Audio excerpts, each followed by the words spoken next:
Pengertian malpraktek.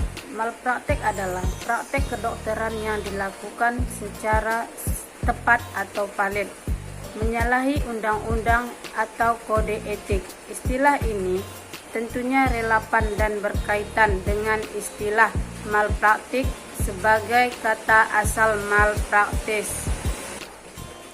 Malpraktek atau malpraktek medis adalah istilah yang dilakukan untuk narapidana yang dilakukan orang-orang berprofesi di dalam dunia kesehatan, antara lain menjadi masalah narapidana. Adapun jenis-jenis malpraktek yaitu malpraktek etik, yaitu tenaga kesehatan melakukan tindakan yang bertenaga dengan etika. Malpraktek medis adalah kelalaian seorang dokter untuk mempergunakan tingkat keterampilan dan ilmu pengetahuan yang lazim dipergunakan dalam mengobati pasien atau orang terluka menurut ukuran di lingkungan yang sama. Malpraktek medik mempunyai arti yang lebih komprehensif dibandingkan dengan kelalaian. Namun ada kalanya pasien yang tidak sesuai dengan harapan masing-masing pihak, sedangkan ada kalanya pasien menderita cacat atau bahkan sampai terjadi kematian. Istilah yang berkembang mengenai malpraktek dewasa ini cukup beragam. Banyak pihak-pihak yang memberi padaan atau menerjemahkan dari kata asalnya, yaitu malpraktis.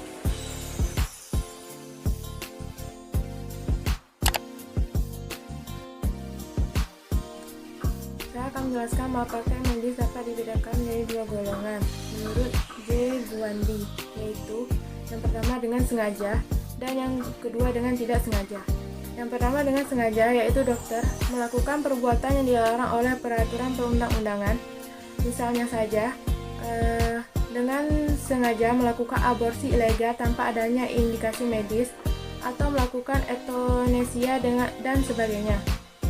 Yang kedua adalah dengan tidak sengaja atau akibat kelalaian yang dilakukan tenaga medis atau dokter, seperti melantarkan pengobatan pasien karena lupa atau sembarangan sehingga penyakit pasien berat dan kemudian meninggal dunia. Contoh lain seperti saat melakukan operasi, dokter tidak sengaja meninggalkan pisau bedah atau jarum dalam tubuh pasien sehingga menyebabkan infeksi pada pasien dan menyebabkan kematian pada pasien. Baiklah, saya akan menjelaskan tentang macam malpraktek medis. Macam malpraktek medis ini terbagi dua, yaitu malpraktek etik dan malpraktek yuridis. Yang pertama, malpraktek etik adalah dokter melakukan tindakan yang bertentangan dengan etika kedokteran. Sedangkan etika kedokteran yang dituangkan dalam Kode KI atau Kode Etika Kedokteran Indonesia merupakan seperangkat standar etis, prinsip, aturan atau norma yang berlaku untuk dokter. Jadi di sini malpraktek etik adalah dokter melakukan tindakan yang bertentangan dengan etika kedokteran. Yang kedua adalah malpraktek yuridis atau dikatakan malpraktek administratif jika dokter melanggar hukum tata usaha negara. Jenis lisensi memerlukan basic dan mempunyai batas kewenangan sendiri-sendiri. Tidak dibenarkan melakukan tindakan medik melampaui batas kewenangan yang telah ditentukan. Jika dilanggar, maka dapat dianggap melakukan malpraktek administrasi dan dapat dikenakan sanksi administrasi. Baiklah, saya Sally Damawati akan melanjutkan materi yang berikutnya, yaitu faktor-faktor yang menyebabkan malpraktek. Banyak kemungkinan yang dapat memicu perawat melakukan malpraktek. KAVI 1991 dalam Vestel KW 1995 mengidentifikasi 3 area yang memungkinkan perawat beresiko melakukan kesalahan. yaitu meliputi tahap pengkajian keperawatan, yaitu assessment error, tahap perencanaan keperawatan atau planning errors, dan tahap tindakan intervensi keperawatan atau intervention errors. Di sini saya sendiri akan menjelaskan tentang assessment errors. Yaitu assessment error ini adalah kegagalan yang dilakukan oleh perawat dalam mengumpulkan data atau informasi tentang pasien secara akurat, atau kegagalan mengidentifikasi informasi yang diperlukan seperti data hasil pemeriksaan laboratorium, tanda-tanda vital, atau keluhan pasien yang membutuhkan tindakan segera. Kegagalan dalam pengumpulan data akan berdampak pada ketidaktepatan diagnosis keperawatan, dan lebih lanjut akan mengakibatkan kesalahan atau ketidaktepatan dalam tindakan yang akan dilakukan. Kesimpulan dari assessment errors ini adalah assessment error ini merupakan kegagalan yang dilakukan oleh perawat dalam mengumpulkan data, sehingga kesalahan ini dapat berakibat dalam ketidaksesuaian atau ketidaktepatan dalam pengambilan kebijakan atau pengambilan tindakan kepada pasien. Sekian dari saya, akan dilanjutkan oleh kawan saya. Terima kasih. Planning errors atau perencanaan keperawatan. Ini adalah salah satu faktor yang menyebabkan kegagalan yang terjadi pada malpraktek.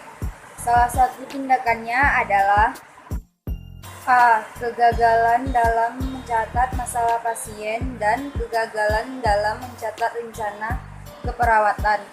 Salah satu contohnya adalah mencatat penyakit riwayat apa saja yang diderita oleh pasien. B. Kegagalan dalam mengkomunikasikan secara efektif rencana keperawatan yang telah dibuat. Misalnya menggunakan bahasa dengan rencana keperawatan yang tidak diketahui perawat lainnya dengan pasti.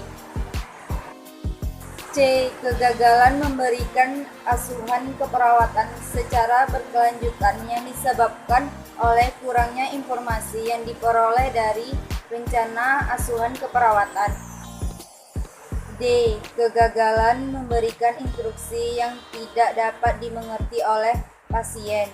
Salah satu contohnya dengan menjelaskan apa saja yang diderita oleh si pasien, namun si pasien tidak mengerti, dan begitu juga oleh pasien lainnya.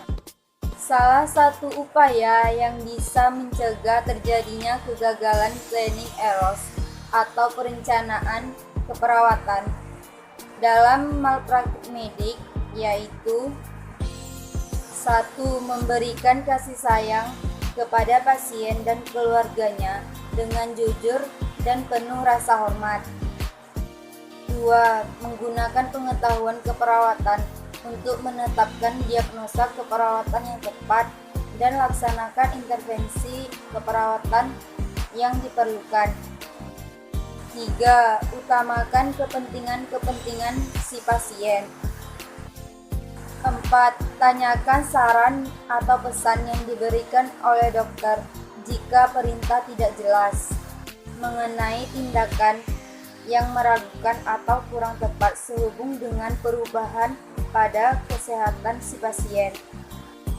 5. Tingkatkan pengetahuan perawat secara terus-menerus sehingga pengetahuan dan kemampuan perawat yang dimiliki terus bertambah atau up to date. 6. Jangan melakukan tindakan yang tidak dikuasai oleh perawat. 7. Laksanakan asuhan keperawatan berdasarkan model proses keperawatan. Hindari kekurang-hati-hatian dalam memberikan asuhan keperawatan. 8. Mencatat rencana keperawatan dan respon pasien selama dalam masa asuhan keperawatan. Nyatakan secara jelas dan lengkap. 9. Lakukan konsultasi dengan anggota tim lainnya. Biasakan bekerja berdasarkan kebijakan organisasi atau rumah sakit dan prosedur tindakan yang berlaku. 10. Pelimpahan tugas secara bijaksana dan mengetahui lingkup tugas masing-masing. Perawat disarankan tidak menerima dan tidak meminta orang lain menerima tanggung jawab yang tidak dapat ditanganinya.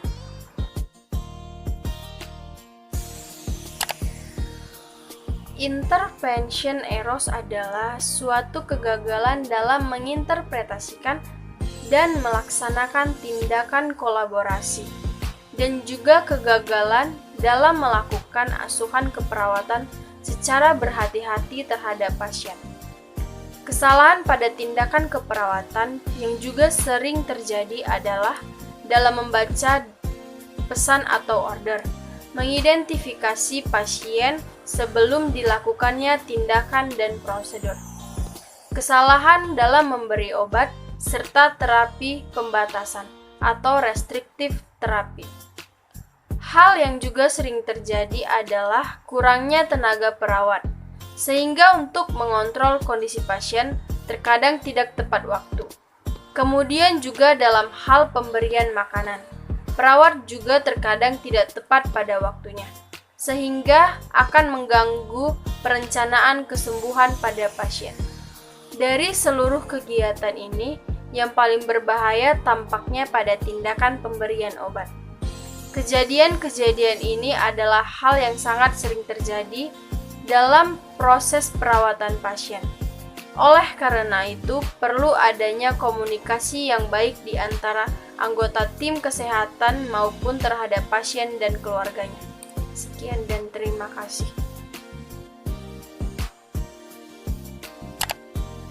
Hal-hal yang dapat mempengaruhi perawat sehingga melakukan malpraktek. Yang pertama, karena kurangnya tingkat pengetahuan perawat. Yang kedua, karena kurangnya pengalaman praktik pada saat menjalani pendidikan. Yang ketiga, karena kurangnya komunikasi antara perawat dengan dokter. Nah, jadi 3 hal yang saya sebutkan itu adalah faktor-faktor yang mempengaruhi perawat sehingga melakukan malpraktek. Kenapa sih faktor tersebut dapat mempengaruhi malpraktek? Nah, jadi kurangnya tingkat pengetahuan itu sangat berpengaruh dalam asuhan keperawatan. Kurangnya pengetahuan maka dapat menimbulkan kurangnya informasi yang si perawat ini dapatkan. Oleh karena itu, kurangnya pengetahuan dapat menyebabkan malpraktek. Yang kedua, kurangnya pengalaman praktik pada saat menjalani pendidikan keperawatan. Pengalaman praktik dalam proses menjalani pendidikan keperawatan itu sangat penting. Jika pengalaman praktik perawat ini kurang, maka pengetahuan yang ia dapatkan pada saat menjalani praktik itu juga sangat kurang. Jadi, pada saat dia menjalani tugas ia sebagai perawat, jika pengalaman yang ia dapatkan pada saat pendidikan keperawatan itu kurang, maka akan terjadinya malpraktek. Yang terakhir itu kurangnya komunikasi antara perawat dengan dokter. Nah, komunikasi ini sangat penting apalagi antara perawat dengan dokter. Komunikasi proses penyampaian informasi atau bertukar pikiran. Maka jika terjadinya miskomunikasi antara perawat dengan dokter, maka kemungkinan besar dapat mempengaruhi perawat sampai melakukan malpraktek.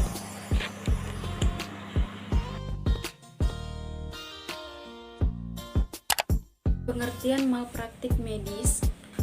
Tidak ada pengertian hukum berdasarkan perundang-undangan. Kemudian pasal 55 ayat 1 Undang-Undang Nomor 23 Tahun 1992 tentang Kesehatan. setiap orang berhak atas ganti rugi akibat kesalahan atau kelalaian yang dilakukan tenaga kesehatan. Latar belakang medis menjadi pembicaraan. Yang pertama itu berubahnya paradigma hubungan dokter dengan pasien atau HDP dari paradigma tradisional ke arah kontemporer. Kemudian kemajuan teknologi informasi dan komunikasi. Latar belakang malapraktik medis menjadi pembicaraan. Yang pertama itu berubahnya paradigma antara hubungan dokter dengan pasien atau HDP dari paradigma tradisional ke arah yang kontemporer. Kemudian kemajuan teknologi informasi dan komunikasi. Yang ketiga, demokratisasi dalam kehidupan sosial, ekonomi, dan pendidikan. Kemudian yang keempat, meningkatnya kesadaran hukum masyarakat.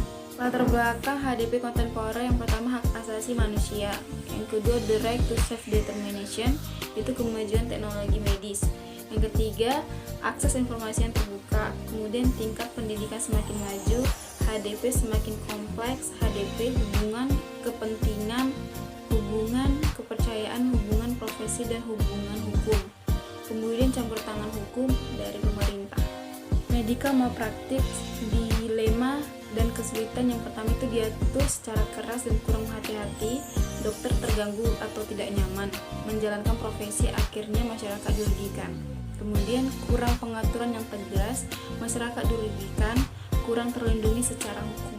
Ada beberapa sejumlah persoalannya. Pertama itu kendala substansi hukum, kemudian ilmu kedokteran tidak murni, ilmu pasti lebih merupakan experience science. Kendala pembuktian, expansion verbitenis, tingginya ekspektasi masyarakat, profesi kedokteran adalah profesi kedokteran. Dokter juga tidak kebal hukum. Hubungan dokter dan pasien tidak semata-mata hubungan kebutuhan, pasien lebih butuh. Kemudian hubungan dokter dan pasien meliputi hubungan hukum. Pertanggungjawaban dokter tidak sekedar pertanggungjawaban moral dan profesional, etik. Juga meliputi pertanggungjawaban hukum, yaitu seperti perdata, pidana, dan administrasi. Hasil yang buruk atau tidak sesuai harapan pasien atau tidak sembuh tidak serta-merta merupakan tindakan malpraktik medik. Kemudian tindakan malpraktik medik tidak semata-mata dilihat dari hasil. Kemudian dilihat dari proses tenaga medis atau dokter dalam melakukan tindakan medik. Ukurannya standar dan etika profesi standar, profesional, prosedur, perundang-undangan. Unsur-unsur pentingnya itu sikap batin sengaja atau lalai, kemudian tidak terpenuhinya syarat dalam tindakan atau perlakuan medis, kemudian syarat mengenai akibat tindakan atau perlakuan medis. Sikap batin unsur pentingnya sengaja atau secara sadar dan kelalaian. Kemudian sangat jarang terjadi tenaga medis atau dokter sengaja mencelakakan pasiennya. Contohnya itu aborsi ilegal atau eutanasia. Kemudian yang kedua, tidak terpenuhinya syarat dalam tindakan atau perlakuan medis. Yang pertama itu melawan hukum. Bertentangan dengan kewajiban dokter untuk berbuat sesuatu dengan sebaik-baiknya, secermat-cermatnya, penuh kehati-hatian, tidak terbuat ceroboh, berbuat yang seharusnya diperbuat, dan tidak berbuat yang seharusnya tidak diperbuat. Yang kedua itu mengacu kepada hukum, etika profesi, standar profesi, atau standar prosedur medik. Yang ketiga, syarat mengenai akibat tindakan atau perlakuan medis. Syarat mengenai akibat tindakan atau perlakuan medis adalah timbulnya akibat yang merugikan kesehatan dan nyawa pasien. Lalu dengan demikian, tindakan malpraktik medis semata-mata tidak dinilai dari akibat yang ditimbulkannya, tetapi juga lebih kepada sifat melawan hukumnya dan perbuatan atau perlakuan medis tersebut dengan mengacu pada hukum, etika profesi, standar profesi, atau standar prosedur medik. Tanggung jawabnya seperti perdata, uang prestasi, dan perbuatan melawan hukum, kemudian pidana dan sanksi. Kemudian dilihat dari proses tenaga medis atau dokter dalam melakukan tindakan medik. Ukurannya standar dan etika profesi standar, profesional, prosedur, perundang-undangan. Unsur-unsur pentingnya itu sikap batin sengaja atau lalai, kemudian tidak terpenuhinya syarat dalam tindakan atau perlakuan medis, kemudian syarat mengenai akibat tindakan atau perlakuan medis. Sikap batin unsur pentingnya sengaja atau secara sadar dan kelalaian. Kemudian sangat jarang terjadi tenaga medis atau dokter sengaja mencelakakan pasiennya. Contohnya itu aborsi ilegal atau eutanasia. Kemudian yang kedua, tidak terpenuhi syarat dalam tindakan atau perlakuan medis. Yang pertama itu melawan hukum.